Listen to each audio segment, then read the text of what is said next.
Sheriff la TV filɛbɔ Mali kɔnɔ ani Mali kɔ kan ka foli ni waleɲuman dɔ bɛ ka lase aw ma interview la semaine na dɔgɔkun sigi dɔgɔkun baro bi kɛmɛ k'i sɛnsɛn ka se yɔrɔ min na Kati cercle don Kati cercle a conseil de cercle président ba ni o ye Mamadu Tarawele ye bi conseil de cercle kɔnɔ ani a bɛna jɛ ka fila fɔ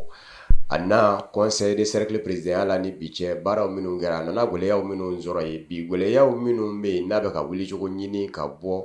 ayiwa Kati cercle kan ni a ka fɛɛrɛw ye an ka kuma fanga bɛna boli ninnu de kan b'a fɔ ye ko aw ni ɲankuma a y'an bisimila a ka so o diyara n ye k'a fɔ président Mamadu Tarawele ka ni ɲankuma nba ni ɲankuma y'an bisimila bi a diyara n ye a b'aw ka so n'Ala sɔnna o diyara n ye ayiwa président e ye conseil de cercle président ye Mamadu Tarawele an bɛ se k'a dɔn kuma jumɛn de la e nana conseil de cercle ɲɛmaaya donc yani i ka o ɲininkali n bɛ foli bila bɛɛ lajɛlen ma fɔlɔ mɔgɔ min bɛ ka Sheriff lajɛ ka bɛɛ lajɛlen fo dan tɛ foli min na Sheriff baarakɛla bɛɛ lajɛlen ka taa planton na fo a directeur général fo ka taa se a promoteur ma ka bɛɛ fo dan tɛ foli min na ka aw fo aw ka nali la yan dɔrɔn tɛ Mali ye dɛ n'i y'aw sinna Kati yan nɔ ka aw fo la kosɛbɛ dan tɛ foli min na Ala ye yan kalifa ne la ni Ala ka jɛn de ye mais fɛn fɛn fɔ n b'a fɔ a ka Ala ka jɛn de ye an ka président fɔlɔ min tun bɛ n'ale kun élu la 2009 Ala y'a min ji dɔgɔya an bɛ dugawu don k'a ye n'o tun ye Ousmane Samake ye a kɛra le 1er mai 2009 vraiment Ala y'a ka min ji dɔgɔya ka da accident de circulation senfɛ o de senfɛ komi sariya b'a fɔ cogo min na kalo kelen kɔfɛ an kan ka élection kɛ ka président kura ɲini donc kalo kelen kɔfɛ Ala y'a kɛ ne kɛra président ye 2012 ale ye accident kɛ le 1er mai 2012 comme sariya b'a prévoir cogo min na en juillet 2012 ne élu la ka ne kɛ Kati conseil cercle ɲɛmɔgɔ ye donc ne nana o cogoya de la mais yan'a cɛ n yɛrɛ tun ye a n'a fɔ commission ma n'o ɲɛsinnen affaires foncières ani sojɔw ni fɛnw ma ne tun ye commission président tun ye ne ye comme sariya b'a fɔ cogo min na conseil kan ka fara ɲɔgɔn kan tuguni conseil 82 ka fara ɲɔgɔn kan ka mɔgɔ wɛrɛ sugandi k'o kɛ président Ala de ye ne garijɛgɛ don Ala ka ne kɛ o président ye ayiwa président an ye o faamuya an bɛ se k'a dɔn yanni e kana conseil de cercle présidentya la Kati cercle yɛrɛ gwɛlɛyaw minnu kun bɛ a kɔnɔ ni conseil de cercle ka ɲɛnabɔta kan ka kɛ olu ye cercle denw ka lafiya kama o gwɛlɛya dɔw tun bɛ se ka kɛ jumɛn ni jumɛnw ye bakuruba la bon bakuruba la komi gɛlɛyaw tɛ bɛ se ka ban cogo si de la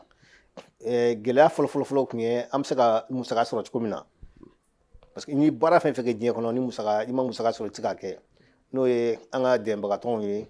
o caman an nana sɔrɔ o caman bolila o caman y'an bila sabu y'a ka jamana tun bɛ bolo min kan wagati 2012 la dɛmɛbaga caman tun taara kaban donc o tun ye gɛlɛya fɔlɔ ye an bɛ se ka musaka sɔrɔ cogo min na an bɛ se ka mɔgɔ sɔrɔ min bɛ se ka an dɛmɛ ka Kati kungo ɲɛnabɔ Kati cercle kungo ɲɛnabɔ commune 37 a kungo ɲɛnabɔli ma nɔgɔn kosɛbɛ a yɔrɔw ka jan ɲɔgɔn na yɔrɔ ka bon wa caman fana bɛ yen n'i ye jateminɛ yɛrɛ kɛ sigidaw kɛcogo la n'i ye kɔfolow lajɛ ka siraw lajɛ ka jikow lajɛ donc a taabolo a musaka ka bon kojugu donc an nana gɛlɛya fɔlɔ sɔrɔ an ka partenaire bɛɛ taara donc an nalen fɔlɔ an ye baara fɔlɔ min kɛ o ka o partenaire ninnu ka lettre sɛbɛn k'a ci u ma pour que u bɛ se ka an dɛmɛ cogo min na mais malheureusement Ala b'an se ka an don partenaire caman na pour que a sɔrɔ jamana tun bɛ cogo min na mun bɛ se ka an dɛmɛ o bɔlen kɔfɛ gɛlɛyaw yɛrɛ fana tun ye jumɛn ye kosɛbɛ parce que yan'an kun kan ka na école fondamentale n'o ye dugumaso école olu tun conseil cercle bolo mais comme jamana yɛrɛ ye yɛlɛma de décentralisation yɛrɛ yɛlɛma de o transfert yɛlɛma école caman tun bɛ yen nɔ difficulté tun b'u da n'o ye école fondamentale ye mais conseil cercle sababuya la a tila o commune ka dɔgɔn ni conseil cercle ma classe jɔyɔrɔ min na ka bɔ 2009 la ka na 2012 la donc vraiment minnu fɔra an fɔra minnu kɔ olu ka bonyamasigi y'o ye kosɛbɛ donc o difficulté de continuer halisa pour que école ka se ka caman kɛ Kati cercle kɔnɔna na o tun ye gɛlɛya ye kosɛbɛ Kati siramisɛnnin caman bɛ yen nɔ Kati commune caman tun bilalen tɛ ɲɔgɔn na o tun ye difficulté o tun ye gɛlɛya caman de ye caman yɛrɛ fana bɛ yen hali ji ɲuman min ta o tun tɛ commune caman kɔnɔ donc an nana o gɛlɛya caman de sɔrɔ yan sans compter an nana sɔrɔ fana musako ta fanfɛla fɛ urujw tun bɛ yen nɔ mais Ala ni mɔgɔninfin n'an bɛɛ lajɛlen ka cɛsiri an sera ka dɔ k'olu la ayiwa président an ye o faamu e nane conseil de cercle ɲɛmaaya la i ni i ka jama gwɛlɛyaw minnu ni da sera u mɔni ye yala a sera ka a gwɛlɛya ninnu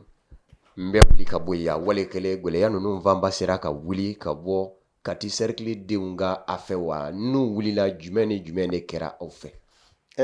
karamɔgɔ mɔgɔninfin man i yɛrɛ da an bamananw b'a fɔ mɔgɔ de kan k'a fɔ nka komi i da sera ma ɲininkali fana wajibi ye o ye jaabi ye n'an y'a lajɛ n y'o fɔ école fondamentale tun bɛ conseil cercle bɔ n'o y'an ka école kalansow ye kɔfɛ 2013 la jamana nana sariya ta ka jama don a la n'o ye an ka cɛmancɛ écolesow ye n'o ye secondaire général ye n'o ye lycéew ye bɛɛ b'a dɔn ni lycéew de ye o nana ka na o da an ma o dila a ma an y'a dɔn Kati cercle kɔnɔna na lycée minnu tun bɛ yan a tɛ bɔli kɛ n'i y'a jateminɛ Kati commune 37 n'a fɔra ko lycée 5 dɔrɔn de bɛ Kati lycée kɔnɔ lycée public sisan 7 don mais yan'o cɛ hakili la lycée 3 dɔrɔn de tun bɛ Kati cercle kɔnɔna na mais an wulila ka cɛsiri dɔw kɛ ka se ka lycée dɔw sɔrɔ n'o ye ɲamana lycée an y'o démarche kɛ ani mun filɛ Tabakɔrɔ an n'olu y'a démarche kɛ ala y'o don an garijɛgɛ la jamana y'o jɔ ka d'a ma o kɔfɛ Sanakɔrɔba ta fɛnɛ président de la république tɛmɛnen mun o y'a laɲini kɛra o fɛnɛ fɛ o fɛnɛ sera ka lycée dɔ sɔrɔ ka d'a ma yan'o fɛnɛ cɛ lycée bugu fɛnɛ ta an y'o sɔrɔ ka fara a kan donc Kalabanta de tun bɛ yen Kalabanta ni Katita de tun bɛ yen donc an ye laɲini minnu kɛ ala y'an ka ɲininkali an ka laɲiniw sabati donc an sera ka lycée ninnu jɔ mais fɔma o t'a bannen dɛ n'i y'a jamana ni Kati cercle lajɛ commune 37 ka tila k'a distance k'a fɔ ko commune lycée 5 de b'an bolo parce que an b'a fɔ ko 5 n tɛ 7 de don parce que 5 olu bɛ ministère kelen na n'o ye Kati lycée Mambi ye n'o ye Sanakɔrɔba ta ye n'o ye Kalabankɔrɔ ta ye n'o ye Welesebugu ta ye ani Ɲamana mais 2 wɛrɛ bɛ yen nɔ olu bɛ sen kelen bɛ ministère éducation na sen kelen dɔ bɛ ministère wɛrɛ la n'o ye Prytanée b'o la ani lycée Ben Umar Sy donc Kati cercle mun bɛ bɛɛ lajɛlen lycée public 7 de bɛ yen n'i ye nin jamabaden na lajɛ ka tila k'a fɔ ko nin dɔrɔn de bɛ yen donc an ye cɛsiri minnu kɛ lycée ko ta fanfɛla fɔ o ye ka lycée ninnu jɔ ye musakaw bɔra jamana faso de wari la a ma bɔ anw kun dɛ o bɔlen kɔfɛ mais an sera ka olu dɛmɛ cogo di ka dɔw tun bɛ yen nɔ ban kun tɛ yen jamana y'a jɔ dɛ ban ɲɛnama kun tɛ yen hakili la sanu na sini ɲamanakaw lycée de ɲamana Tabakɔrɔkaw a bɛ hakɛ to parce que ɲamana ni Tabakɔrɔ a ɲagaminen ɲɔgɔn na dɔɔnin donc Tabakɔrɔ lycée jamana y'a jɔ mais banko tun b'o la an ko hali n'a kɛra cogo jamana de y'a jɔ an fana ka an seko kɛ n'an yɛrɛ kun wari ye donc an ye taabolobaw ɲini ka d'u ma donc Kati lycée hali sisan Kati lycée Mambi an y'a denmisɛnnin a bɛ denmisɛnnin 2000 bɔ 2000 élèves a b'o bɔ u ka jiko tun ka gɛlɛn kosɛbɛ château dɔ tun b'u bolo depuis lycée ninnu jɔ depuis 1995 o ni sisan cɛ jiko ta fanfɛla fɛ caman bɛ tiɲɛ dɛ donc an nana ko an y'o fana château labɛn ka ji ɲuman d'u ma hali kɔsɔn a kun tiɲɛna wajibi de kɛra anw ma ka wuli ka an jɔ ka se k'o labɛn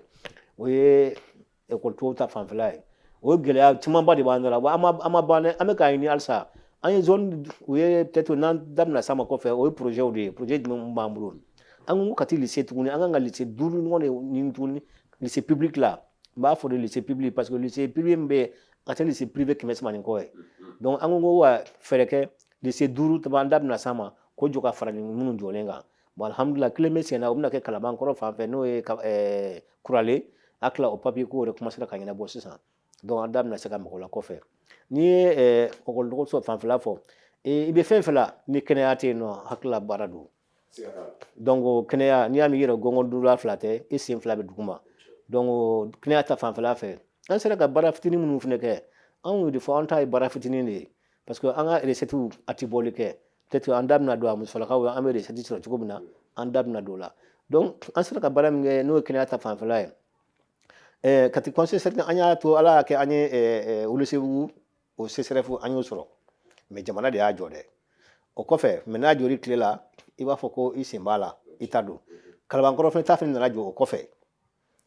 Kalabankɔrɔ centre de référence parce que cɛmancɛ dɔgɔtɔrɔso de fana kalifalen don an na n'o y'a bɛ fɔ o ma ko centre de référence anw tɛ CSCOM ninnu na bilen jamana ka taabolo ni jamana ka sariya kosɔn donc CSRF fana n'o ye cɛmancɛ dɔgɔtɔrɔso o 3 de b'an bolo kalifalen b'an na n'o Kati dugu kɔnɔna ye n'o Kalabankɔrɔ ta ye ani n'o ye Welesebugu ta ye donc an ye fɛɛrɛ kɛ fana Welesebugu ta jɔlen kɔfɛ ka tila ka Kalabanta jɔ an bɛ ɲini na halisa pour que Kati ta yɛrɛ fana bɛ yɔrɔ min na sisan a jɔli depuis temps colonial depuis tubabu tile n'u tun b'a fɔ ko assistance médicale indigène de bɛ b'a wagati donc bâtiment dɔ jɔr'o kuma donc an bɛ k'a ɲini hakilila an n'an ka marabagaw n'o transition mɔgɔw an b'u fo an bɛ yɔrɔ min na sisan an b'u fo kosɛbɛ dante foli min na u bɛ k'an dɛmɛ pour que an ka se ka dɔ wɛrɛ sɔrɔ ka jɔ Kati yan nɔ ou bien ani courant ma se ka jɔ bâtiment minnu b'a kɔnɔ k'a yakuba sisan hali sɔgɔmada in na ka kurakura u ye ja dɔw cira an ma pour que u bɛna baara minnu k'a kɔnɔna na donc an b'u fo dante foli min na mais dɔgɔtɔrɔso ninnu kɔnɔna fana la an y'a ye an sera ka baaramisɛnnin dɔ kɔ ni tun ye Welesebugu ta lajɛ a jɔra hakilila défaut caman tun b'a la parce que ji tun bɛ don yɔrɔ caman na mais an ye technique kura dɔw sɔrɔ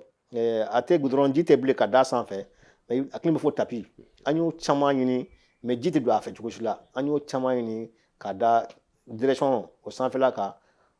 bloc maternité hospitalisation an ye nin ji tɛ don olu fɛ bilen donc an sera k'o baara kɛ Welesebugu ta la Kalabanta fana olu kun mɔgɔw ni kun nana ni mɔgɔw y'i ka jama ye fana an fɛ yan nɔ hinɛ de ka bɔ an fɛ yan nɔ farafinna minnu bɛ na banabaatɔw u accompagner k'olu bilasira sigiyɔrɔ kun t'olu bolo donc an ye gaba dɔ jɔ ka o bila yen nɔ ensuite ka tila ka morgue fana jɔ yen nɔ ka wala ka gardien bila yen donc vraiment o ye kɛnɛya ta fanfɛla ye bon kɛnɛya ta fanfɛ kelen n'i ye a lajɛ Baginda fan fɛ ka bɔ fo Baginda kɔfɛ ka se fo Bamakɔ siw marayɔrɔ t'a si la siw mara t'a si la salon ala ni ala ka jɛ ni an ka dɛmɛ wuli ka jɔ an sera ka morgue dɔ jɔ hali n'a ma bila sen kan fɔlɔ an ye morgue jɔ a banna ka équiper a tɔ ye sisan ka courant ni fɛnw don a kɔnɔ pour que a ka se ka bila gala kelen kan o ye o morgue ta fanfɛla ye donc o ye kɛnɛya ta fanfɛla ye mais n'i y'o fana lajɛ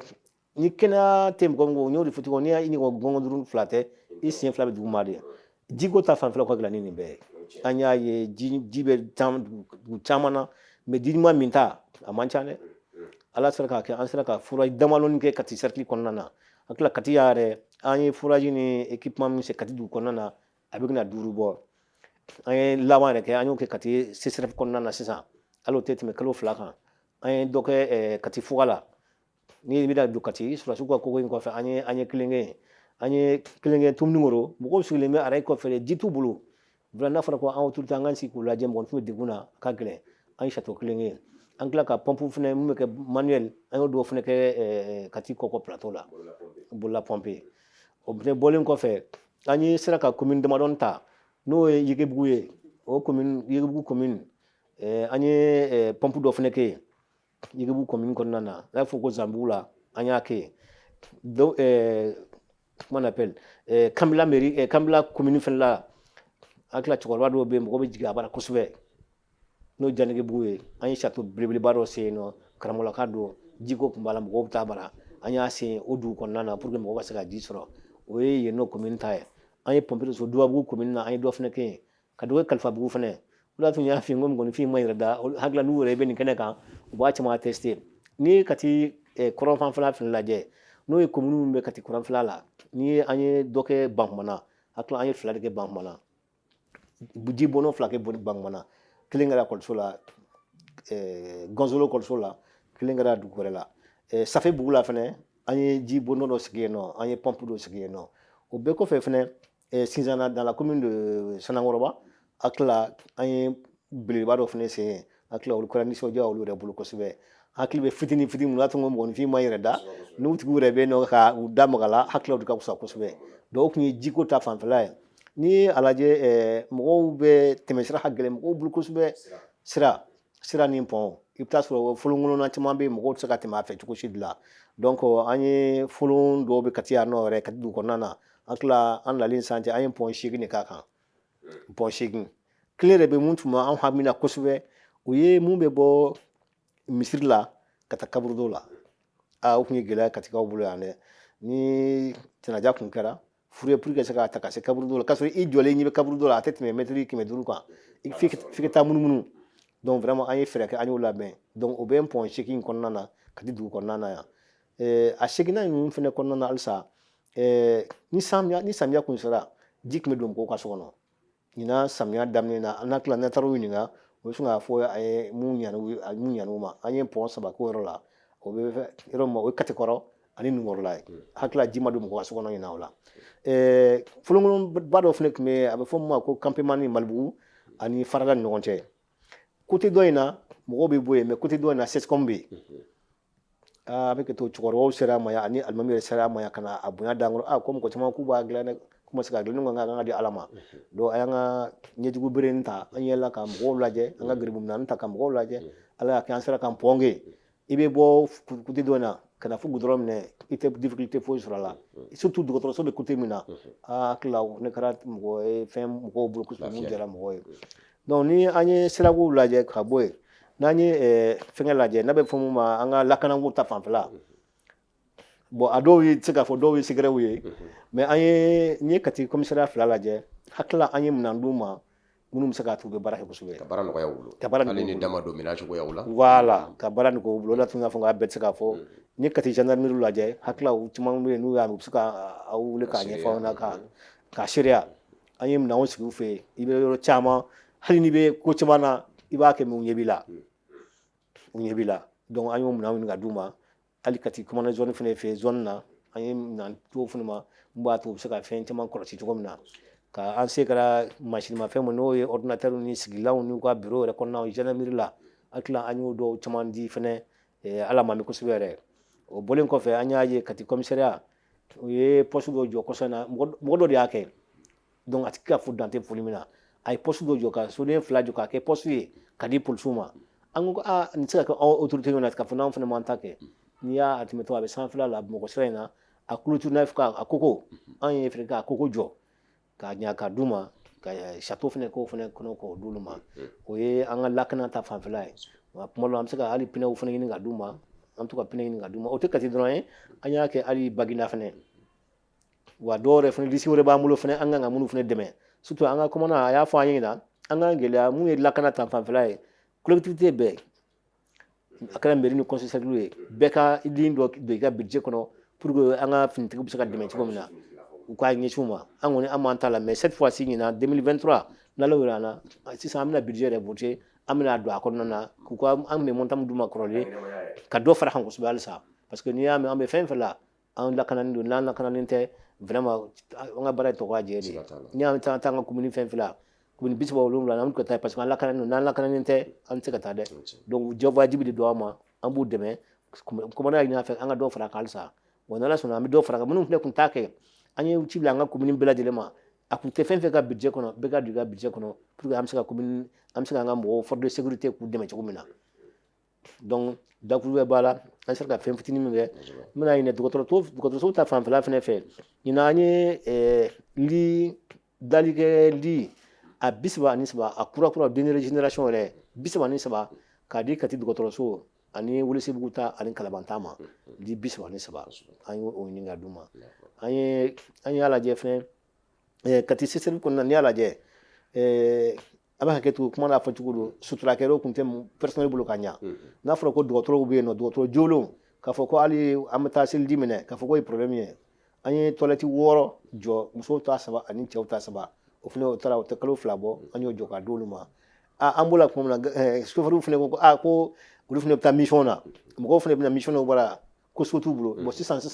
an bɛ k'o jɔ salle de garde jɔ ka d'olu ma Kati CSRF kɔnɔna na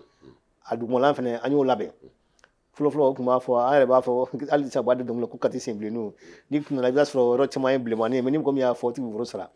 mais sisan an bɛ k'a dalaji k'a cour kɔnɔna na ka bɛɛ kɛ ciment ye ka dali o filɛ an kɔrɔ nin yan nɔ donc o tun ye dɔgɔtɔrɔko ta fanfɛla ye n bɛ fɛ ka o rappel k'o fara kan ayiwa bakurubala n ye caman faamu monsieur le président i y'a fɔ i ka kuma na Kati cercle ka bon Kati cercle ka bon wa Kati cercle fa bɛɛ fɛnɛ lasɔrɔli ma nɔgɔ bawo Kati yɛrɛ ma bɛ se k'a fɔ a kɛn bɛ ka Mali faaba Bamakɔ de lamunumunu Welesebugu yanfan ka taa Buguni yanfan fɛ olu bɛ bɛ Kati cercle fɛ ka tila ka taa fɔ Kalabankoro yanfanw bɛɛ ani Segu sira fan caman i n'a fɔ Bangindaw n'u ɲɔgɔnnaw bɛɛ b'a dɔn k'a fɔ o n'a ɲɔgɔnna cercle ba a tɛ taa musaka bɔ i da sera musaka ko ma kuma dɔ la i ka kuma kɔnɔ yala Kati conseil de cercle yɛrɛ musaka ko ta fa fɛ a bolo ma dalen don jɔnw ni jɛnw de kan jɛnw ye a jɛɲɔgɔnw ye a bɛ a ka musakaw ɲini fa jumɛn fɛ ka se ka baara ninnu dilan Kati ka denw ye Kati cercle denw ye. Fɔma i ka ɲininkali diyara n ye kosɛbɛ bamanankan kuma n'i ye sogo di mɔgɔ ma n'i y'a si fɔ a ye a b'a dun jɔ a tigi bolo an bɛ musaka minnu kɛ nin ye ka ca ala fɛ kuma dɔ la partenaire caman t'an bolo kɔfɛ partenaire caman t'an bolo mais an ka partenaire minnu bɛ yen nɔ u caman bɛ an yɛrɛ nagakɔrɔ Mali kɔnɔ yan o bɔlen kɔfɛ jamana yɛrɛ dɔw musaka dɔw bila an ka disposition na anw ta ye 100 sara la anw ta ye 25 ye olu la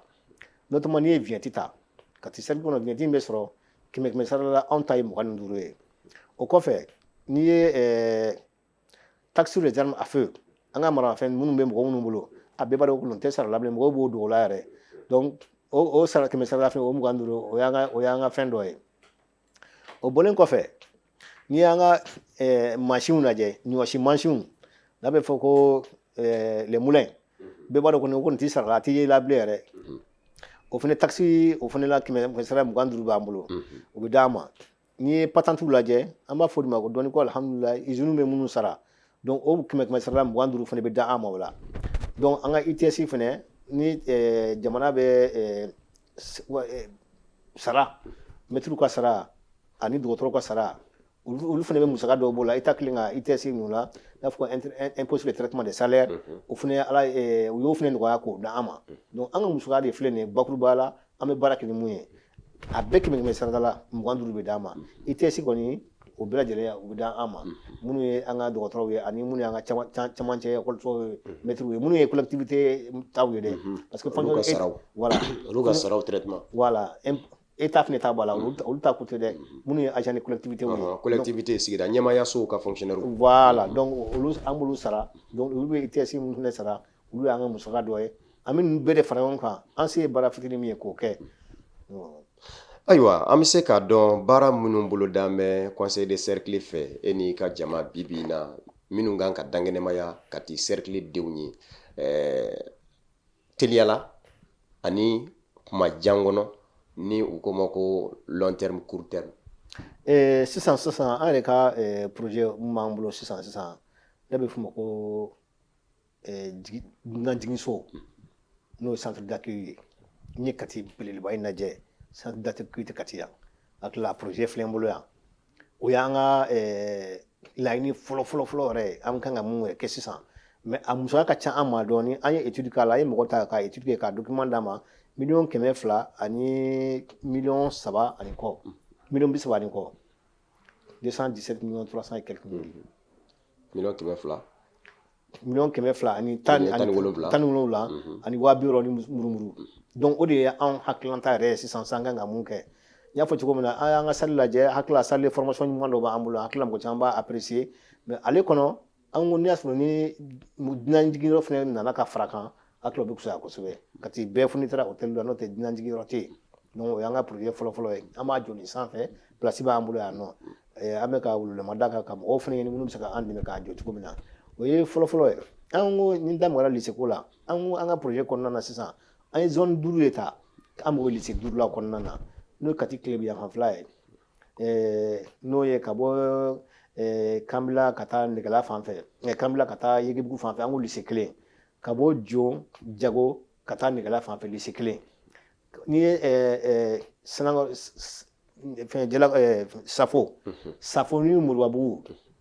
non Safo ani Jalakɔrɔji ani Sangaribugu ka lycée 1 public 1 lycée public tɛ yen fanfɛla si an ko Moribabugu ani Gabako Dura an ka lycée 1 mais Dieu merci Gabako Dura place b'olu bolo an bɛ k'o ɲɛɲini an ka dɔ kɛ yen an ko Manden kɔnɔna na dans la commune de Manden lycée public fana tɛ yen a bɛɛ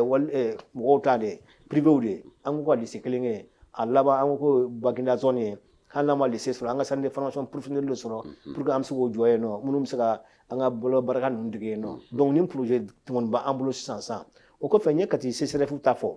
n'i y'a lajɛ Kati CCRF n y'a fɔ ko a jɔra depuis tubabu tile la dɔgɔtɔrɔso cɛmancɛ dɔgɔtɔrɔso n y'a fɔ an bɛ barika da transition mɔgɔw ye u bɛna dɔw ta la sisan mais halisa an bɛ fɛ ka dɔgɔtɔrɔso kura yɛrɛ de sɔrɔ olu bɛna ka na dɔw de ka kɔrɔlen dɔw bɛ yen k'u kɛ kuraw ye mais an bɛ mɔgɔw ye dɔgɔtɔrɔso kura yɛrɛ de la donc vraiment o ye an ka laɲini kosɛbɛ pour que kɛnɛya ta bɛ se ka sabati an ko mun ye an ka lakanako ye Kati cercle kɔnɔna yɔrɔ dɔw bɛ yen nɔ n'i ye Nɛgɛla yan fanfɛla ninnu lajɛ an ko insécurité ka bon yen kosɛbɛ poste mun bɛ yen a ka poste a ka bonya kosɛbɛ pour que sécurité ka se ka na parce que forêt dɔ b'an fan fɛ a mɔgɔ kuntanw bɛ bɔrɔ ka ca yɔrɔ la kosɛbɛ an ko ka poste de sécurité ɲɛma dɔ jɔ yen pour que ka se ka o fana u hakili to la an ko faya kɔnɔna fana la u se ka taa segu sira fanfɛla in na ani ka tila ka taa kuti dɔ in fana la kangaba sira in fana la an ko ka poste de sécurité ɲɛnama dɔw jɔ yen pour que katikaw bɛ se ka lafiya cogo min na u ka taga ka segin kɔnɔna na donc ni an bɛ hakili minnu na sisan sa olu ka kɛ sisan sa o de ye nin ye bon hakili minnu na minnu kan ka bila ka wagati kɔnɔ olu fana bɛ yen o ye halisa an ka jiko de ye an ye ji kɛ yɔrɔ dɔ la c'est vrai que ni ji tɛ yɔrɔ min na ji min ta de ko don i bɛ t'a sɔrɔ ji bɛ yen mais ji sanuman tɛ a tila o caman projet caman fana b'an bolo an kɛlen ka mun don an yɛrɛ ka programme kɔnɔna na pour que an bɛ se ka minnu jɔ dɔɔni dɔɔni ka dɔ fara a kan mais sira misɛnninko fana b'an ka programme na an ni banque mondiale yɛrɛ tun tɛgɛ bɛ ɲɔgɔn bolo ka bɔ jiyo ni mɔgɔ min ka di dɔɔni ka na dɔnbila ka bɔ dɔnbila fɛ ka minnu ka nege la commune kɔnɔna na an tilala déjà o projet yɛrɛ an tilala o baara la dɔɔni mais financement fana bɛ ka ɲini o ye minnu bila ne ka waati kɔnɔ ye n'i y'a lajɛ fana commune Manen kɔnɔna na n'i y'a daminɛ Mamaribugu la ka minnu tuguni mɔgɔw tɛ sira bɛ yɔrɔ dɔn kosɛbɛ ten mais n'a dɔw kɛra a bɛ a to kun bɛ sɔgɔ ɲɔgɔn na kosɛbɛ ka bɔ Mamaribugu commune Manen kɔnɔ a bɛ munumunu ka na fɔ kɔfɛla fɛ ka na fɔ Djo donc o ye sira ye minnu kan ka dilan n'an y'an ka Manden kɔnɔna lajɛ ka bɔ Sandama ka na Ɲumanbagana fɛ hakilila an y'o fana kɛ k'o bila pour que an ka se ka partenaire sɔrɔ la minnu bɛ se k'an dɛmɛ hakilila jamana yɛrɛ hakili tora la ni banque mondiale mɔgɔw hakilila olu bɛn'o dɔ kɛ ala tɛmɛ kosɛbɛ ten donc olu fana bilalen bɛ ka wagati kɔnɔ donc ni wagati ni projet damadɔ b'an bolo pour que an bɛ ka ɲini kɛ cogo o cogo pour que ka se ka ninnu kɛ k'u lawaleya vraiment o de b'an bolo yan nɔ sisan. Ayiwa monsieur le président an ka kuma bɛ ɲini ka dafa an b'a dɔn k'a fɔ ninnu ye bakurubaw de ye i yɛrɛ ɲuman maa ma ɲi yɛrɛ da a kun ka di i ye nin kɛra minnu bɛ ka bɔ kɛlenw ɲuman olu de kun ka seereyaw kɛ nka n'a ma ɲɛ ko ɲininkali tɛnkuni la minnu bɛ se k'a fɔ i y'olu caman bɔ an ye ka tɔba to n dan bɛ o la kuma fana dafara ka bɛn ni o ye nka kuma dafa kuma na ka kɛnɛ kuncɛ bɛ se ka mun de fɔ hali bi. n bɛ n profiter aw ka micro fɛ aw de bɛ baara min na chef la bɛ baara min na ani aw ka chef bɛ baara min na ka maliyɛnw tɛgɛ don ɲɔgɔn bolo kunfilanan kelen hakilila kelen ka sira kelen ta jamana in ka baara ne b'o wuli de ma da de kɛ kosɛbɛ n'i y'a mɛn fɛn caman bɛ k'an na wa ye fɛn caman t'an yɛrɛ bolo an ka baara kɛ an sɔnnen tɛ baara ma malikura ne ko malikura tɛ dɔwɛrɛ fɛn saba dɔrɔn de don ne ko an ka kɛ jamana in fɛ o ye fɔlɔ ye ne ko an ka baara kɛ ne ko an ka juguya dabila ni nin saba n'ala ni saba sabatu an mɔgɔ minnu maliyɛn fɛn fɛn dusukun na maliyɛn bɛ dusukun na walahi jamana in bɛ bɔ nin cogoya la mais wagati min ko fana de don aw yɛrɛ ko ten fa ina mal isru wa ina mal isru isra o jagoya de ye ala tɛ se ka kumakan sɔn cogo si la gɛlɛya kɔfɛ nɔgɔya bɛ yen nɔgɔya fana kɔfɛ gɛlɛya de bɛ yen donc o gɛlɛya kɔnɔna na fo an k'an tigɛ di ɲɔgɔn ma de an ka kɛ ɲɔgɔn fɛ an ka baara kɛ an ka kɛ jamana in fɛ n'a tila nin dɔrɔn de y'a fɔra ye e nana sɔnna an ma fɛnɛ an y'a kɛ tan a ka ca ala fɛ ala b'an bɔ nin dingɛ kɔnɔ donc k'a fɔ an ka hinɛ ɲɔgɔn na an ka tigɛ ɲɔgɔn ma an ka kɛ jamana in fɛ ka aw fo kosɛbɛ aw ka jabaranin bɛ baara min na mali kɔnɔna na ka mɔgɔw fɛngɛ k'u bila k'u ɲɔgɔn na ka u kala ɲɔgɔn na k'u kan fɔ k'u bɛn cɛfɔ ni kan bɛ n b'aw bolo vraiment ka aw fo kosɛbɛ dante foli min na k'a fɔ ko an k'an cɛsiri an k'o ladege halisa n'o kɛra ala fɛ a ka ca ala fɛ gɛlɛya caman bɛ ala b'a ɲini ka bɔ an kan donc o de tun bɛ ne fɛ k'a fɔ halisa anw tɛgɛ diyannen don an tɛ maloya delili la dɛ an tɛ deli k'u k'a bila an poche kɔnɔ dɛ an bɛ a deli de pour que an bɛ se ka an ka mɔgɔw nimisi wasa cogo min na donc ni mɔgɔ min se kɛra mun ye ka tɛ cercle kɔnɔna na an ka dalen don an y'a fɔ fɛn dɔw bɛ hali mana wari d'anw ma n'a dɔrɔn k'a fɔ k'i bɛ fɛ k'a kɛ an bɛ a yɔrɔ yir'i la an b'a kɛcogo fana an y'a yir'i la n y'a fɔ étude caman b'an bolo yan hakilila Sangaribugu yɛrɛ ta fana b'an bolo yan non sisan n'i ye Sangaribugu commune donda lajɛ a donda ka gɛlɛn ni san nana tuma na mɔgɔ bɛ se ka heure fila de kɛ a ma nɔgɔn donc a projet b'an bolo yan an wulila ka yala n'a ye hakilila o fana bɛna daminɛ a tɛmɛ n'ala sɔnn'a ma ni ala ni an ka dɛmɛbaga dɔw ye ani gouvernement de ka cɛsiri ye u bɛna daminɛ sisan o pɔn bɛna daminɛ ka transition mɔgɔw fo kosɛbɛ u ye baara caman kɛ an ye ambulance minnu fo u ye ambulance d'an ka mɔgɔw ma an ye furaji dɔw minnu fo u y'o kɛ k'u fo kosɛbɛ an b'a fɛ halisa ɲɔgɔnmɛ kun bɔlen kolon kɔnɔ o t'a bannen yɛrɛ an bɛ ɲini k'u fɛ halisa ni mun se ye mun ye anw se fitinin mun ye an b'o kɛ la n'u fana se kɛra mun ye n'u y'an dɛmɛ a bɛ diya an ye maliyɛn min yɔrɔ o yɔrɔ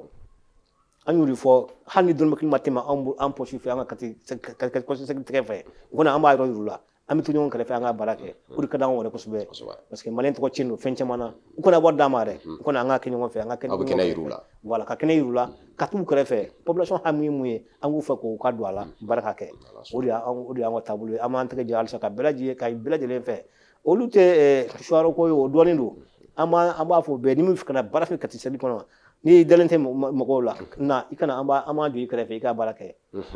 a tɛ an tɔɔrɔ voilà a faamuna ayi an bɛ fɔ k'i waleɲuman dɔn